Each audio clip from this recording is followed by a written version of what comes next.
Hello friends, स्वागत है आप सबका आपका अपने यूट्यूब चैनल अब पढ़ेगा इंडिया में। आज हम लोग इस वीडियो में देखेंगे जो हम लोगों ने घटना चक्र सामान्य अध्ययन के लिए जो जीएस पॉइंटर सीरीज स्टार्ट कर रखा है, उसमें हम लोग आधुनिक भारत खत्म कर चुके हैं और अब हम लोग देख रहे हैं भारतीय राज व्यवस्था यानी इंडियन पॉलिटी। और इंडियन पॉलिटी के सीरीज में यह जो हमारा वीडियो है वो है आज वीडियो नंबर 3। इससे पहले 2 इंडियन पॉलिटी का भी वीडियो जो है वो आप लोगों को प्रोवाइड करवा दिया गया है।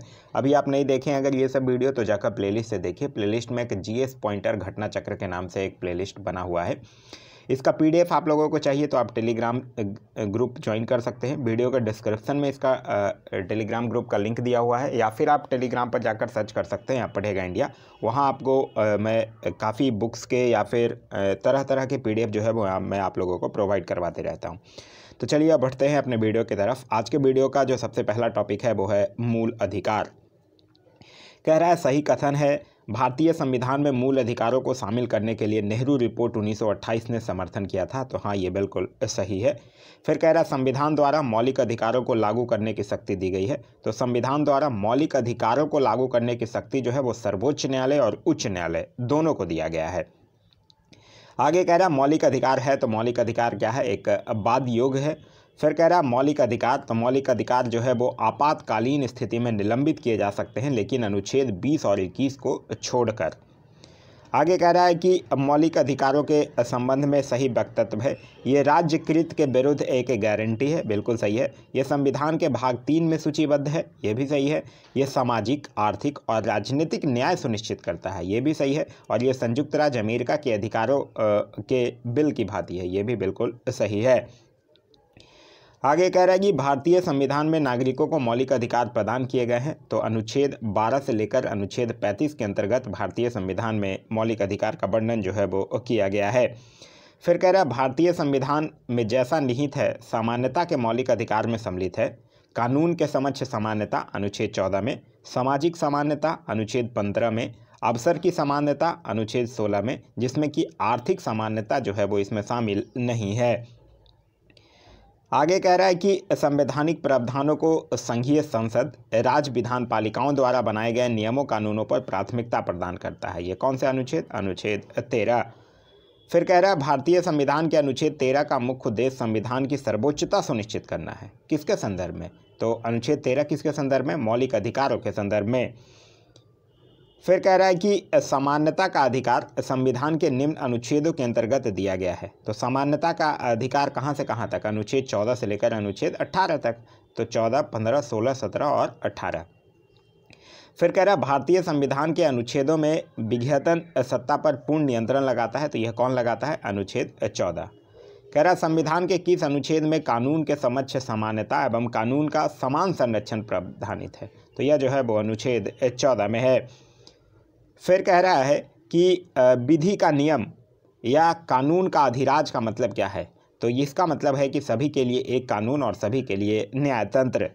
फिर कह रहा है धर्म आदि के आधार पर विभेद का प्रतिषेध जो है वो भारत के संविधान के अनुच्छेद 15 में वर्णित है। ये एक मूल अधिकार है जिसे वर्गीकृत किया गया है, तो इसे समता का अधिकार के अधीन जो है वो वर्गीकृत किया गया है। नेक्स्ट क्वेश्चन कह रहा है कि निजता के अधिकार को जीवन एवं व्यक्तिगत स्वतंत्रता के अधिकार के अंतर्भूत भाग के रूप में संरक्षित किया जाता है। तो यह जो है वो भाग 3 में अनुच्छेद 21 के तहत। देखिए इसका पूरा एक्सप्लेनेशन वाला भी वीडियो जो है वो आप जाके प्लेलिस्ट में देखिए। घटना चक्र भारतीय राज्य व्यवस्था के नाम से जो प्लेलिस्ट बना हुआ है उसमें पार्ट बाय पार्ट करके MCQs वाले सारे वीडियो जो हैं वो एक्सप्लेनेशन करवा दिए गए हैं। तो वो जाकर देखिए, उसके बाद इसको देखिए, तब ज़्यादा लाभदायक होगा। कह रहा है मद्रास राज्य बनाम दोराय राजन 1951 के मुकदमे में भारतीय सर्वोच्च न्यायालय के निर्णय के परिणाम स्वरूप जिस मौलिक अधिकार को संशोधित किया गया है वो क्या है? तो वो है भेदभाव के विरुद्ध अधिकार। आगे कह रहा है कि शिक्षण संस्थानों में जिसमें गैर सरकारी व गैर अनुदान प्राप्त भी सम्मिलित है, अन्य पिछड़ों, अनुसूचित जाति व अनुसूचित जनजाति हेतु आरक्षण की सुविधा प्रदान की गई है। यह कौन से अनुच्छेद में? तो यह जो है वो अनुच्छेद 15(5) के अंतर्गत। फिर कह रहा है संविधान के वो अनुच्छेद जिसके तहत अन्य पिछड़ा वर्ग OBC को आरक्षण के प्रावधान किए गए हैं। तो यह जो है वो अनुच्छेद 15 के 4 और 16(4) के तहत। आगे कथन और कारण दिया गया है। कथन 1 कह रहा है सामाजिक, आर्थिक एवं राजनीतिक क्षेत्रों में समान अधिकार निर्मित करने के उद्देश्य से राज्य असमान लोगों के लिए भिन्न व्यवहार कर सकता है। तो यह जो है वो सही है। फिर कह रहा है सामान्य लोगों में विधि सामान्य होगी और समान रूप से प्रशासित की जाएगी। ये भी बिल्कुल सही है। यहाँ ए और आर दोनों सही है और ए का सही स्पष्टीकरण भी जो है वो आर है। आगे कह रहा है कि भारतीय संविधान में स्वतंत्रता का अधिकार जो है वो किन अनुच्छेदों द्वारा प्रदान किया गया है। तो भारतीय संविधान में स्वतंत्रता का अधिकार जो है वो अनुच्छेद 19 से लेकर अनुच्छेद 22 तक। फिर कह रहा है सर्वोच्च न्यायालय को समान कार्य के लिए समान वेतन को मौलिक अधिकार के समतुल्य मानने के लिए निम्नलिखित प्रावधानों ने सक्षम किया। तो कौन कौन से प्रावधानों ने सक्षम किया है? संविधान की प्रस्तावना में प्रयुक्त समाजवादी शब्द को संविधान के अनुच्छेद 14 विधि के समक्ष समता तथा अनुच्छेद 16 लोक नियोजन के विषय में अवसर की समता के साथ मिलाकर पढ़ना।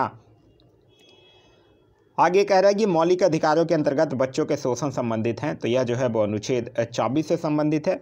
फिर कह रहा है ICCPR के अनुच्छेद 24 के द्वारा बाल अधिकार को सुरक्षित किया गया है। फिर कह रहा है अस्पृश्यता का उन्मूलन एवं किसी भी रूप में इसके आचरण का निषेध किया गया है। तो अस्पृश्यता के अंत किससे? अनुच्छेद 17 के द्वारा। आगे कह रहा है कि न्यायालय अपधारित कर सकता है कि अपराध गठित करने वाला कोई कृत्य अस्पृश्यता के आधार पर किया गया था यदि ऐसा अपराध अनुसूचित जाति के संबंध में किया जाता है। फिर कह रहा है भारत में अस्पृश्यता का निवारण निम्न उपायों द्वारा किया जा सकता है। पहला, कानून बनाकर, दूसरा शिक्षा की उन्नति के द्वारा और तीसरा जन जागरण के द्वारा। ये 3 उपाय हैं जिसके द्वारा भारत में अस्पृश्यता का निवारण जो है वो किया जा सकता है। आगे कह रहा है कि मूल अधिकारों के किस संवर्ग में अस्पृश्यता के रूप में किए गए विभेदन के विरुद्ध संरक्षण समाविष्ट है। तो यह जो है वो समता के अधिकार में है। फिर कह रहा है कि अस्पृश्यता संरचनात्मक हिंसा का सबसे खराब स्वरूप है। ये बिल्कुल सही है। फिर कह रहा है अस्पृश्यता के चलन का आधार जो है वो धार्मिक स्वीकृति है। ये भी सही है। तो यहाँ ए और आर दोनों सत्य हैं और आर जो है वो ए की सही व्याख्या करता है। आगे कह रहा है कि अनुसूचित जाति तथा अनुसूचित जनजाति को मौलिक सामाजिक, आर्थिक, राजनीतिक तथा सांस्कृतिक अधिकार दिया गया है। तो यह कौन से अनुच्छेद के अंतर्गत? यह जो है वो अनुच्छेद 17 के अंतर्गत।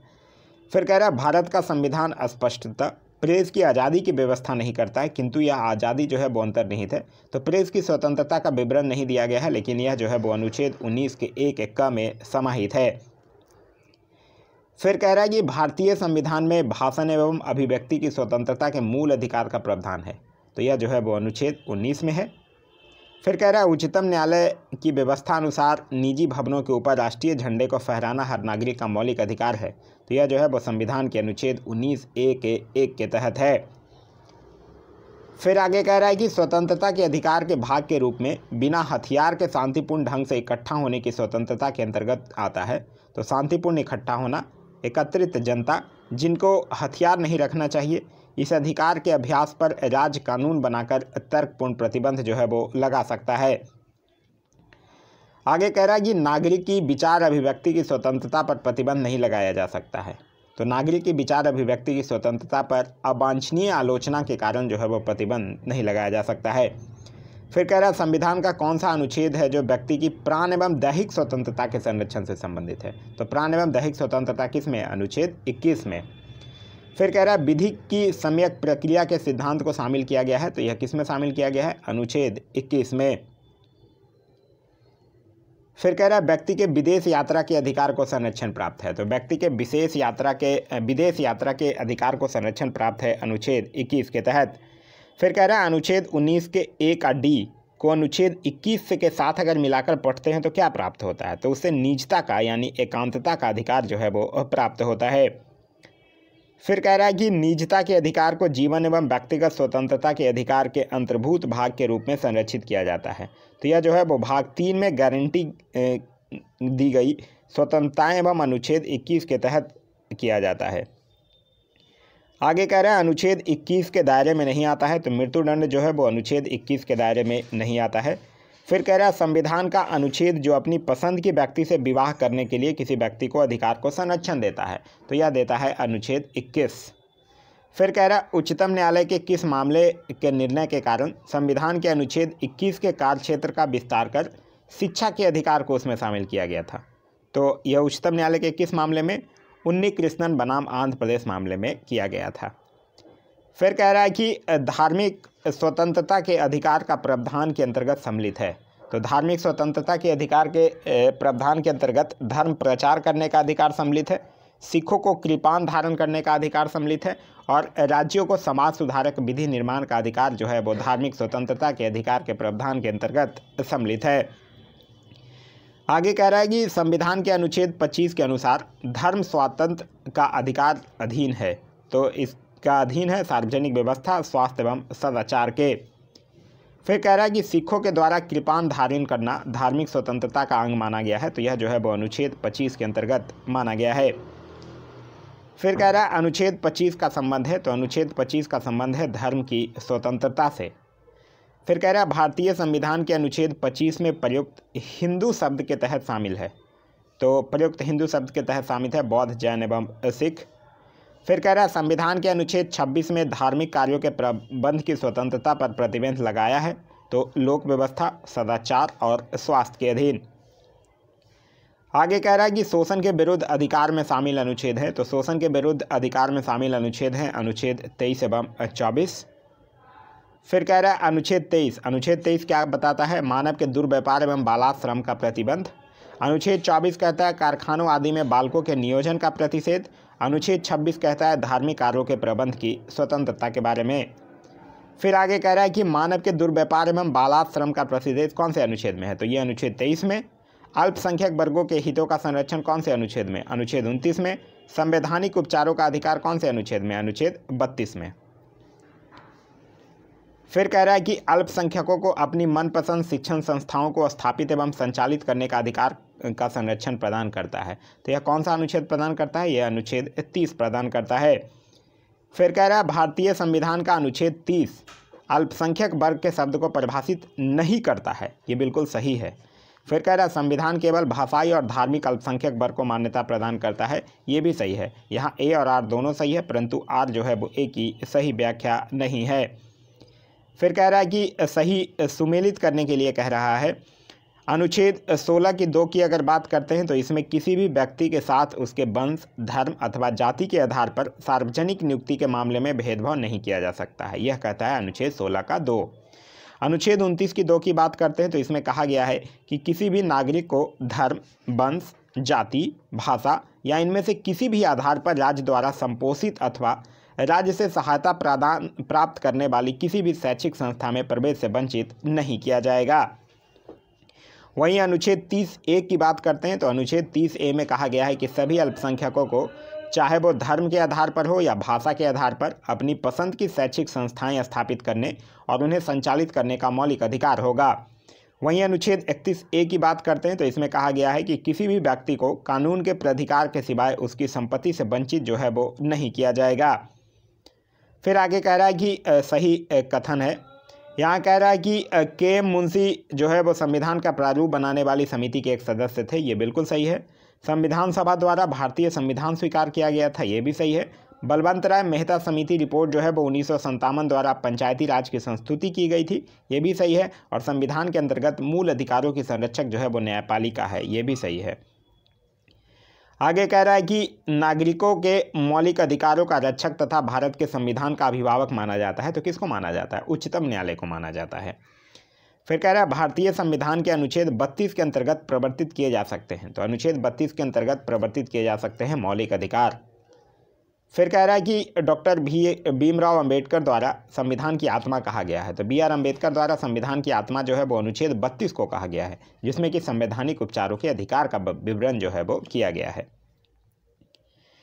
आगे कह रहा है कथन कह रहा है कि संविधान के अनुच्छेद 32 को डॉक्टर भीमराव अंबेडकर ने इसकी आत्मा कहा था, ये बिल्कुल सही है। और अनुच्छेद 32 मौलिक अधिकारों के अतिक्रमण के विरुद्ध प्रभावी उपचार का प्रावधान करता है, तो ये भी सही है। यहाँ ए और आर दोनों सही है और ए का सही स्पष्टीकरण भी जो है वो आर है। नेक्स्ट कह रहा है कि भारत का उच्चतम न्यायालय नागरिकों के मूल अधिकारों के प्रवर्तन के लिए विभिन्न रीट जारी करने का अधिकार रखता है, तो यह रीट जारी करने का अधिकार जो है वो उच्चतम न्यायालय यहाँ पूछ रहा है, तब आपका आंसर जो होगा वो संविधान के अनुच्छेद 32 के तहत होगा। आगे कह रहा है कि किस एक रीट को किसी व्यक्ति की स्वतंत्रता का महानतम रक्षक माना गया है, तो यह माना गया है बंदी प्रतीचीकरण को। फिर कह रहा है कि व्यक्तिगत स्वतंत्रता के लिए उच्च न्यायालय जारी कर सकता है, तो यह बंदी प्रतीचीकरण मतलब हैबियस कॉर्पस जो है वो जारी कर सकता है। फिर कह रहा है कि सही सुमेलित है बंदे प्रथिचीकरण, to have the body of मतलब हमें शरीर चाहिए। परमादेश बी कमांड हम आदेश देते हैं। उत्प्रेषण टू बी सर्टिफाइड यानी कि पूर्णतः सूचित कीजिए। अधिकार परीक्षा वाई वॉइट अथॉरिटी मतलब किस अधिकारी से। और प्रतिषेध यानी अधीनस्थ न्यायालय का लेख। आगे कह रहा है कि सही सुमेलित है संविधान का 42वां संविधान संशोधन, इससे तहत मौलिक कर्तव्य जोड़ा गया था। संसद जो है वो मौलिक अधिकारों में संशोधन कर सकती है। वह मूल ढांचे का सिद्धांत जो है इंसानों के अनैतिक व्यापार का निषेध है। तो यह जो है अच्छा यहाँ कह रहा संसद मौलिक अधिकारों में संशोधन, तो यह जो है वो केशवानंद भारती केस में है, कर सकती है। और मूल ढांचे के सिद्धांत इंसानों के अनैतिक व्यापार का निषेध जो है वो संविधान के अनुच्छेद 23 में किया गया है। आगे कह रहा है अस्पृश्यता का अंत, तो अस्पृश्यता का अंत जो है वो अनुच्छेद 17 में। गिरफ्तारी एवं निरोध के विरोध संरक्षण यह है अनुच्छेद 22 में। धर्म की स्वतंत्रता का विवरण है अनुच्छेद 25 में। अल्पसंख्यकों के हितों के संरक्षण है अनुच्छेद 29 में। फिर आगे कह रहा है कि सही सुमेलिन है उपाधियों का निषेध की अगर बात कीजिएगा तो अनुच्छेद 18 में उपाधियों का अंत है। धार्मिक मामलों के प्रबंध की स्वतंत्रता है अनुच्छेद 26 में। अल्पसंख्यकों की भाषा का संरक्षण है अनुच्छेद 29 में। और शिक्षा का अधिकार का विवरण जो है वो अनुच्छेद 21A में दिया गया है। आगे कह रहा है कि संसद को मौलिक अधिकारों में संशोधन का अधिकार दिया है, तो संसद को मौलिक अधिकारों में संशोधन का अधिकार जो है वो केशवानंद भारती बाद ने दिया है। फिर कह रहा है कि भारत के सर्वोच्च न्यायालय ने संविधान की मूल संरचना सिद्धांत बुनियादी ढांचा सिद्धांत का प्रतिपादन किया है, तो यह जो है वो केशवानंद बनाम भारती बनाम केरल राज्य मुकदमे में किया गया है। फिर कह रहा है कि मूल अधिकारों से संबंधित निर्णयों का सही कालानुक्रम क्या है, तो सबसे पहले आएगा A.K. गोपालन बाद 1950 में, फिर गोलकनाथ बाद 1967, केशवानंद भारती बाद 1973 और मिनर्वा मिल्स बाद 1980। आगे कह रहा है संपत्ति के मूल अधिकार का लोप किया गया, तो संपत्ति के मूल अधिकार का लोप जो है वो संविधान 44वां संविधान संशोधन अधिनियम 1978 के द्वारा संपत्ति को मूल अधिकार से हटा दिया गया था। फिर कह रहा है संपत्ति के अधिकार को संविधान के भाग 3 मूल अधिकार से हटाकर भाग 12 में अनुच्छेद 301 के तहत विधिक अधिकार बनाया गया था। तो कब? ये जनता पार्टी की सरकार थी, उस समय 44वां संविधान संशोधन हुआ था, उसके तहत। कह रहा है कि वर्तमान समय में भारतीय संविधान के अंतर्गत संपत्ति का अधिकार क्या है, तो वर्तमान समय में भारतीय संविधान के अंतर्गत संपत्ति का अधिकार जो है वो एक वैधानिक या कानूनी अधिकार है। फिर कह रहा है समानता, स्वतंत्रता, धर्म पालन एवं समान आवास के अधिकारों में से भारतीय संविधान जो है वो प्रदान नहीं करता है, तो यह जो है वो समान आवास का अधिकार जो है वो प्रदान नहीं करता है। नेक्स्ट कह रहा है भारतीय संविधान में नागरिकों को नहीं दिया गया है, तो भारतीय संविधान में नागरिकों को सूचना का अधिकार जो है वो नहीं दिया गया है। फिर कह रहा है सभी व्यक्तियों को प्राप्त है, तो विधि के समान संरक्षण का अधिकार जो है वो सभी व्यक्तियों को प्राप्त है। फिर कह रहा है भारत में रहने वाला ब्रिटिश नागरिक दावा नहीं कर सकता है, तो ब्रिटिश नागरिक जो है वो व्यापार और व्यवसाय की स्वतंत्रता के अधिकार का दावा जो है वो नहीं कर सकता है। फिर कह रहा है कि किसी को राष्ट्रगीत गाने के लिए बाध्य नहीं किया जा सकता है, क्योंकि इससे वाक स्वतंत्र और अभिव्यक्ति स्वतंत्र के अधिकार का उल्लंघन होगा। इससे अंतकरण की ओर धर्म के अबाध रूप से आचरण और प्रचार करने की स्वतंत्रता के अधिकार का उल्लंघन होगा। और राष्ट्रगीत गाने के लिए किसी को बाध्य करने वाला कोई विधिक उपबंध भी नहीं है, तो ये सब के कारण किसी को भी राष्ट्रगीत गाने के लिए बाध्य जो है वो नहीं किया जा सकता है। आगे कह रहा है विदेशी नागरिकों को प्राप्त नहीं है, तो अभिव्यक्ति की स्वतंत्रता का अधिकार जो है वो विदेशी नागरिकों को प्राप्त नहीं है। आगे है कि वो मौलिक अधिकार जो भारत में केवल नागरिकों को उपबंध है, तो भेदभाव के विरुद्ध अधिकार, देश भर में स्वतंत्र भ्रमण की स्वतंत्रता, चुनाव लड़ने का अधिकार, भाषण एवं अभिव्यक्ति की स्वतंत्रता और अल्पसंख्यकों के अधिकार, ये सब वो मौलिक अधिकार हैं जो भारत में केवल नागरिकों को उपलब्ध हैं। फिर कह रहा है भारतीय संविधान द्वारा प्रदत्त वो अधिकार जो गैर नागरिकों को भी उपलब्ध हैं, तो गैर नागरिकों को कौन कौन से? विधि के समक्ष क्षमता अनुच्छेद 14, अपराधों के लिए दोष सिद्धि के संबंध में संरक्षण अनुच्छेद 20, प्राण एवं दैहिक स्वतंत्रता का संरक्षण अनुच्छेद 21, शोषण के विरुद्ध अधिकार अनुच्छेद 23 एवं 24, धर्म की स्वतंत्रता का अधिकार अनुच्छेद 25 से 28 तथा संवैधानिक निराकरण का अधिकार, संवैधानिक उपचारों का अधिकार अनुच्छेद 32। ये सब जो इतने अधिकार हैं जो भारतीय संविधान के द्वारा प्रदत्त, वो वैसे अधिकार हैं जो गैर नागरिकों को भी उपलब्ध है। आगे कह रहा है कि भारत के संविधान द्वारा प्रदत्त 6 मूल अधिकारों में शामिल नहीं है, तो 6 मूल अधिकारों में विरोध का अधिकार जो है वो शामिल नहीं है। फिर कह रहा है भारत के संदर्भ में अधिकार और कर्तव्यों के बीच सही संबंध है, तो अधिकार और कर्तव्यों के बीच अधिकार कर्तव्यों के साथ साथ सह संबंधित है। आगे कह रहा है कि लोक नियोजन के विषय में भारत के सभी नागरिकों को अवसर की समानता की प्रतिभूति प्रदान करता है, तो यह जो है वो अनुच्छेद 16 का 1 और अनुच्छेद 16 का 2। फिर कह रहा है भारतीय संविधान में मान्यता देता है, तो यह धार्मिक और भाषाई अल्पसंख्यकों को मान्यता देता है।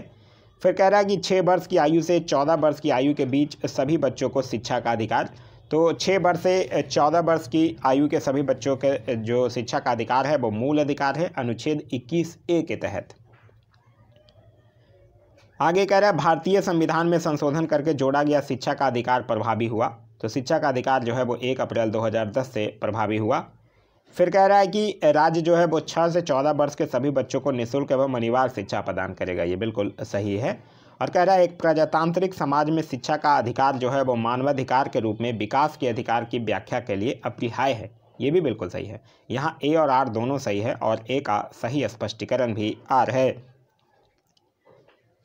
फिर कह रहा है कि सूचना का अधिकार, काम का अधिकार, शिक्षा का अधिकार तथा मकान का अधिकार में से कौन सा मानव अधिकार भारतीय संविधान के अंतर्गत मौलिक अधिकार भी है, तो मौलिक अधिकार यहाँ बस शिक्षा का अधिकार है, काम का अधिकार भी नहीं और बाद बाकी मकान का अधिकार भी नहीं, कोई सा भी ये सब नहीं है।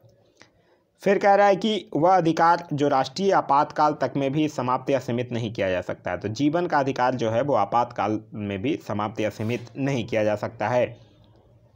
फिर कह रहा है भारतीय संविधान के अनुच्छेद 25 में प्रयुक्त जो हिंदू शब्द है वो सम्मिलित नहीं करता है, तो यह जो है वो पारसियों को सम्मिलित नहीं करता है। आगे कह रहा है कि भारत के किसी धार्मिक संप्रदाय या समुदाय को यदि राष्ट्रीय स्तर पर अल्पसंख्यक वर्ग का दर्जा दिया जाता है तो वह निम्न विशेष लाभ या लाभों का हकदार होगा। कौन कौन से लाभों का हकदार होगा? यह संप्रदाय या समुदाय जो है वो विशेष शैक्षणिक संस्थानों की स्थापना और संचालन कर सकता है, बिल्कुल सही है। और यह संप्रदाय या समुदाय जो है वो प्रधानमंत्री के 15 पॉइंट कार्यक्रम के लाभ प्राप्त कर सकता है। फिर कह रहा है कि किसी अपराध के अभियुक्त को स्वयं अपने विरुद्ध गवाह बनने के लिए बाध्य नहीं किया जा सकता। यह प्रावधान किसमें है? तो यह प्रावधान जो है वो अनुच्छेद 20 के 3 के तहत है। फिर कह रहा है दोष सिद्धि के संबंध में अभियुक्तों को दोहरे दंड एवं स्व अभिशंसन से संरक्षण प्रदान करता है, तो अनुच्छेद 20 जो है वो करता है। कह रहा है कि बंदी बनाए गए व्यक्ति के मौलिक अधिकारों की रक्षा प्रदत्त है, तो बंदी बनाए गए व्यक्ति के मौलिक अधिकारों की रक्षा प्रदत्त है अनुच्छेद 22 से। फिर कह रहा है प्रत्यक्ष बंदीकरण अधिनियम निवारक निरोध अधिनियम अनुच्छेद 22 के अंतर्गत एक व्यक्ति बिना मुकदमा चलाए बंदी बनाया जा सकता है, तो कितने दिन के लिए? 3 माह के लिए। आगे कह रहा है कि वह प्रलेख जिसे किसी व्यक्ति की स्वतंत्रता का महानतम रक्षा माना जाता है, तो महानतम रक्षक माना जाता है किस प्रलेख को? बंदी प्रत्यक्षीकरण को। फिर कह रहा है कि बंधुआ मजदूर उन्मूलन अधिनियम संसद ने पारित किया था, तो बंधुआ मजदूर उन्मूलन अधिनियम संसद जो है वो 1976 में पारित किया था। फिर कह रहा है सेवा के अधिकार की अवधारणा प्रारंभ हुई, तो सेवा के अधिकार की अवधारणा जो है वो ग्रेट ब्रिटेन से प्रारंभ हुई। फिर कह रहा है कि जोखिम भरे उद्योगों में बाल श्रम का उपयोग जो है वो निषेध किया गया है, तो यह जो है वो भारत के संविधान के द्वारा 10 दिसंबर 1996 के सर्वोच्च न्यायालय के निर्णय के द्वारा तथा संयुक्त राष्ट्र के चार्टर के द्वारा। आगे कह रहा है कि पूर्ति कीजिए, बिना कर्तव्य के उसी प्रकार है जैसे मनुष्य बिना परछाई के, तो अधिकार होगा, अधिकार जो है वो बिना कर्तव्य के उसी प्रकार है जैसे मनुष्य जो है वो बिना परछाई के। फिर कह रहा है सही कथन है, तो अधिकार राज्य के विरुद्ध नागरिकों के दावे जो हैं वो सही कथन है। आगे टॉपिक जो है वो है हमारा राज्य के नीति निदेशक तत्व। कह रहा है कि राज्य के नीति निदेशक सिद्धांतों को भारतीय संविधान में शामिल किए जाने का उद्देश्य है, तो इसका शामिल किए जाने का उद्देश्य है सामाजिक और आर्थिक प्रजातंत्र को स्थापित करना। आगे कह रहा है कि राज्य के नीति निदेशक सिद्धांतों का उद्देश्य है, तो राज्य के नीति निदेशक सिद्धांतों का उद्देश्य है एक कल्याणकारी राज्य की स्थापना करना, सामाजिक आर्थिक न्याय को सुनिश्चित करना और एक धर्मनिरपेक्ष राज्य की स्थापना करना। आगे कह रहा है कि राज्य के नीति निदेशक तत्व सहज अध्ययन के लिए कौन से भागों में विभाजित किए जा सकते हैं, तो राज्य के नीति निदेशक तत्व जो है वो सहज अध्ययन के लिए समाजवादी, उदार भौतिकतावादी और गांधीवादी भागों में विभाजित किए जा सकते हैं। आगे कह रहा है संविधान के भाग 4 में अंतर्विष्ट राज्य की नीति के निदेशक तत्वों के बारे में सही कथन कौन कौन से हैं। कह रहा है यह तत्व देश के सामाजिक आर्थिक लोकतंत्र की व्याख्या करते हैं, ये बिल्कुल सही है। इन तत्वों में अंतर्विष्ट उपबंध किसी न्यायालय द्वारा परिवर्तनीय यानी कि एनफोर्सेबल नहीं है, यह सही है। और इस भाग में अधिकथित सिद्धांत राज्य के द्वारा कानून बनाने को प्रभावित करेंगे, ये भी सही है। तो ये सब कुछ नीति निर्देशक तत्वों के बारे में सही कथन जो है वो लिखे गए हैं। आगे कह रहा है कि कल्याणकारी राज्य की संकल्पना का समावेश जो है वो भारत के संविधान में है, तो यह जो है वो राज्य के नीति निर्देशक तत्वों में है। फिर कह रहा है भारत के संविधान का कौन सा भाग जो है वो कल्याणकारी राज्य का आदर्श घोषित करता है, तो यह जो है वो राज्य के नीति के निर्देशक तत्व है जो घोषित करता है। फिर कह रहा है संविधान में भारत के कल्याणकारी राज्य होने का विचार पाया जाता है, तो यह जो है वो प्रस्तावना तथा राज्य के नीति निर्देशक तत्वों में पाया जाता है। फिर कह रहा है कि यदि दोनों के साथ में चयन का विकल्प ना हो तो इसका उत्तर नीति निर्देशक तत्व होगा, मतलब राज्य के नीति निर्देशक तत्व पहले होगा। कह रहा है भारत के संविधान के संदर्भ में राज्य की नीति के निर्देशक तत्व, तो भारत के संविधान के संदर्भ में राज्य के नीति निर्देशक तत्व जो है वो विधायिका या कार्यपालिका के कृत्यों पर निर्बंधन जो है वो नहीं करते हैं। फिर कह रहा है भारतीय संविधान में सम्मिलित नीति निर्देशक तत्वों की प्रेरणा हमें प्राप्त हुई, तो नीति निर्देशक तत्व जो है वो आयरलैंड के संविधान से लिया गया है। फिर कह रहा है नीति निर्देशक सिद्धांत, तो नीति निर्देशक सिद्धांत जो है वो बाध्य योग्य नहीं है। फिर कह रहा है भारत के संविधान के अनुसार देश के शासन के लिए आधारभूत है, तो राज्य के नीति के निर्देशक तत्व जो है वो आधारभूत है। फिर कह रहा है पुरुषों और स्त्रियों दोनों को समान कार्य के लिए समान वेतन भारत के संविधान में सुनिश्चित किया गया एक, तो यह जो है वो राज्य के नीति निर्देशक सिद्धांतों का अंग है। आगे कह रहा है कि राज्य सरकार को ग्राम पंचायतों को संगठित करने के लिए निर्देशित करता है, तो अनुच्छेद 40 जो है वो राज्य सरकार को ग्राम पंचायतों के संगठित करने के लिए निर्देशित करता है। फिर कह रहा है भारत के संविधान के अंतर्गत ग्राम पंचायतों का गठन, तो भारत के संविधान के अंतर्गत ग्राम पंचायतों का जो गठन है वो राज्य के नीति के लिए निर्देशक सिद्धांत है। आगे कह रहा है कि सही सुमेलन इस प्रकार है। अनुच्छेद 40 में क्या है, ग्राम पंचायतों का गठन है। अनुच्छेद 41 कहता है कि कुछ दशाओं में काम, शिक्षा और लोक सहायता पाने का अधिकार। अनुच्छेद 44 कहता है नागरिकों के लिए समान नागरिक संहिता। अनुच्छेद 48 कहता है कृषि एवं पशुपालन का गठन। अनुच्छेद 50 कहता है न्यायपालिका और कार्यपालिका का पृथकीकरण। फिर अनुच्छेद 51 कहता है अंतर्राष्ट्रीय शांति का विकास। अनुच्छेद 39 का ए कहता है समान न्याय एवं निःशुल्क विधिक सहायता। आगे कह रहा है मनरेगा अर्ह परिवार के कम से कम एक सदस्य को वर्ष में 100 दिन के रोजगार दिलाने का प्रावधान करता है, ये सही है। रोजगार का अधिकार संविधान के भाग 3 में प्रवाहित है, ये भाग 3 में प्रवाहित नहीं है, तो ये गलत है। यहाँ ए जो है वो सही है और आर जो है वो गलत है। आगे कह रहा है कि राज्य के नीति निर्देशक सिद्धांतों का सही सुमेलन इस प्रकार है। अनुच्छेद 51 क्या कहता है, कहता है अंतर्राष्ट्रीय शांति और सुरक्षा के संवर्धन से संबंधित है। फिर कह रहा है अनुच्छेद 43 का क, अनुच्छेद 43 का क कहता है उद्योगों के प्रबंधन में कामगारों को भाग लेने का अधिकार जो है वो दिया गया है। फिर कह रहा है अनुच्छेद 48 का क, तो अनुच्छेद 48 का क जो है वो पर्यावरण संरक्षण, संवर्धन और वन्य तथा वन्य जीवों की रक्षा से संबंधित है। फिर कह रहा है कि 42वां संविधान संशोधन द्वारा किस अनुच्छेद के माध्यम से श्रमिकों की प्रबंध में भागीदारी सुनिश्चित की गई है, तो यह जो है वो अनुच्छेद 43A के तहत किया गया है। फिर कह रहा है 42वां संविधान संशोधन द्वारा नीति निर्देशक तत्वों में जोड़े गए अन्य प्रावधान क्या क्या हैं, तो 42वां संविधान संशोधन के द्वारा नीति निर्देशक तत्वों में क्या क्या जोड़ा गया था। शोषण से बच्चों एवं अल्पवयों की सुरक्षा। अनुच्छेद 39 का च, जिसके तहत समान न्याय तथा निःशुल्क कानूनी सलाह। अनुच्छेद 39 का क, पर्यावरण का संरक्षण एवं संवर्धन तथा वन्य एवं वन्य जीवों की रक्षा जो है वो अनुच्छेद 48 के क के तहत। कह रहा है कि भारत में न्यायपालिका का कार्यपालिका से पृथकीकरण किससे व्यादेशित है, तो यह जो है वो राज्य के नीति निर्देशक तत्व के अनुच्छेद 50 के द्वारा। आगे कह रहा है भारत के संविधान में अंतर्राष्ट्रीय शांति और सुरक्षा की अभिवृद्धि का उल्लेख है, तो यह जो है वो राज्य के नीति निर्देशक तत्वों में अनुच्छेद 51 के तहत। फिर कह रहा है भारत की विदेश नीति से संबंधित है, तो भारत के विदेश नीति से संबंधित है अनुच्छेद 51। आगे कह रहा है कि संविधान जिनके शोषण के विरुद्ध अधिकार स्वीकृत करता है, तो संविधान जिनके शोषण के विरुद्ध अधिकार स्वीकृत करता है वो है बच्चे, स्त्रियां तथा जनजातियां।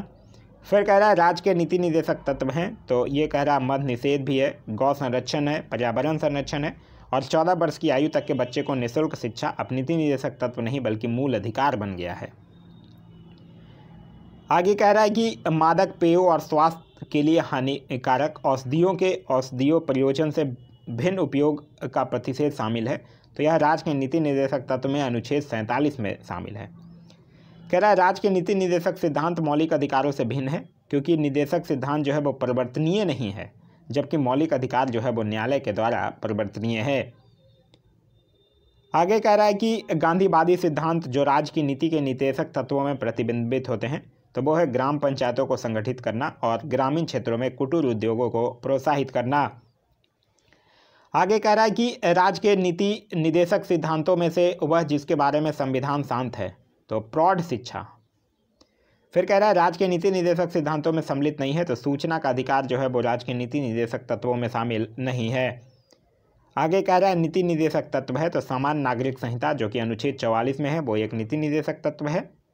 कह रहा है राज्य के नीति निर्देशक तत्व जो है वो सिद्धांत के अंतर्गत राज्य सुनिश्चित करने का प्रयास करेगा कि पुरुष और महिलाओं को समान कार्य हेतु सामान्य वेतन, जीविकोपार्जन हेतु पर्याप्त साधनों का समान अधिकार और तथा काम हेतु न्याय संगत और मनोवांछित दशाएं हो। यह सब जो है वो राज्य के नीति निर्देशक तत्व के अंतर्गत राज्य जो है वो सुनिश्चित करने का प्रयास करता है। आगे कह रहा है राज्य का नीति निर्देशक सिद्धांत एक ऐसा चेक है जो बैंक की सुविधा अनुसार अदा किया जाता है। यह किसने कहा था? यह जो है वो केटी शाह के द्वारा कहा गया था। फिर कह रहा है भारत सरकार के द्वारा आरंभ किए गए राष्ट्रीय सामाजिक सहायता कार्यक्रम से भारत के संविधान के उपबंधों में से कौन सा पूरा होता है? तो यह जो है वो राज्य की नीति के निर्देशक तत्व जो है वो पूरा होता है। फिर कह रहा है भारतीय संविधान में पर्यावरण संरक्षण एवं संवर्धन तथा वन्य एवं वन्य जीवन की रक्षा के प्रावधान पाए जाते हैं। तो यह जो है वो राज्य के नीति निर्देशक तत्व और मूल कर्तव्य में पाए जाते हैं। नेक्स्ट जो हमारा टॉपिक है वो है मूल कर्तव्य। कह रहा है भारत की प्रभुता, एकता और अखंडता की रक्षा करने और उसे अक्षुण्ण रखने के मूल कर्तव्य को रखा गया है। तो यह तीसरे स्थान पर रखा गया, अनुच्छेद 51 क के तहत उपखंड ग में रखा गया है। कह रहा भारतीय संविधान के 42वें संविधान संशोधन विधेयक द्वारा मूल कर्तव्यों को सम्मिलित किया गया है। तो अनुच्छेद 51 के क में सम्मिलित किया गया है इसको। फिर कह रहा भारतीय संविधान में मूल कर्तव्य शामिल किया गया है। तो मूल कर्तव्य जो है वो स्वर्ण सिंह समिति के संस्तुति पर शामिल किया गया है। आगे कह रहा है कि स्वर्ण सिंह समिति 1976 के सदस्यों में शामिल थे। तो AR अंतुले, SS रे, CM स्टीफन, ये सब जो है वो स्वर्ण सिंह समिति जो 1976 में था उसके सदस्यों में शामिल थे। फिर कह रहा है संविधान में नागरिकों के मूल कर्तव्यों की व्यवस्था की गई है। तो यह 1976 में 42वें संविधान संशोधन के द्वारा शामिल किया गया था। आगे कह रहा है भारत के संविधान का वह भाग जिसमें मौलिक कर्तव्य उल्लेखित है। तो यह भाग 4 के क में उल्लेखित है, अनुच्छेद 51 क के तहत। आगे कह रहा है भारतीय नागरिकों के लिए 10 मूल कर्तव्य संविधान में जोड़े गए। तो 10 मूल कर्तव्य जोड़ा गया था 42वां संविधान संशोधन के द्वारा।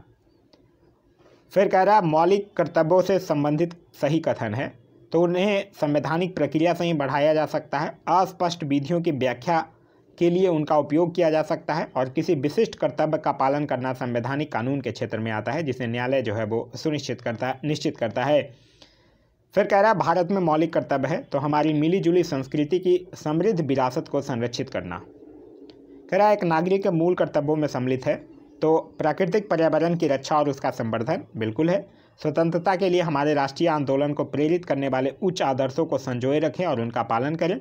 साथ ही साथ वैज्ञानिक दृष्टिकोण, मानववाद और ज्ञानार्जन तथा सुधार की भावना का विकास करें। तो यह सब जो है वो एक नागरिक के मूल कर्तव्यों में सम्मिलित हैं।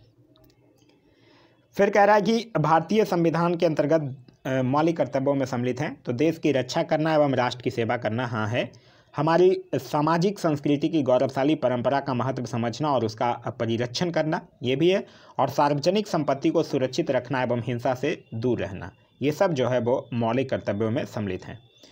आगे फिर कह रहा है कि भारतीय संविधान के द्वारा प्रदत्त नागरिकों के मूल कर्तव्यों में वो भी मूल कर्तव्यों में सम्मिलित हैं। कह रहा है मिश्रित संस्कृति की समृद्ध विरासत की रक्षा हाँ है। वैज्ञानिक मनोदशा और खोज की भावना का विकास ये भी है। व्यक्तित्व और सामूहिक कार्यकलापों के सभी क्षेत्रों में उत्कृष्टता के लिए प्रयत्न ये भी है। फिर कह रहा है कि ग्राम पंचायत, राष्ट्रीय ध्वज, अनुसूचित जाति जनजाति एवं वन्य प्राणी में से किस एक का संरक्षण जो है वो भारतीय नागरिक का मूल कर्तव्य है। तो वन्य प्राणी का संरक्षण जो है वो भारतीय नागरिक का एक मूल कर्तव्य भी है। आगे कह रहा है कि भारत के प्रत्येक नागरिक का कर्तव्य होगा प्राकृतिक पर्यावरण का संरक्षण एवं सुधार शामिल है। तो यह अनुच्छेद 51 क के उपखंड 6 में शामिल है।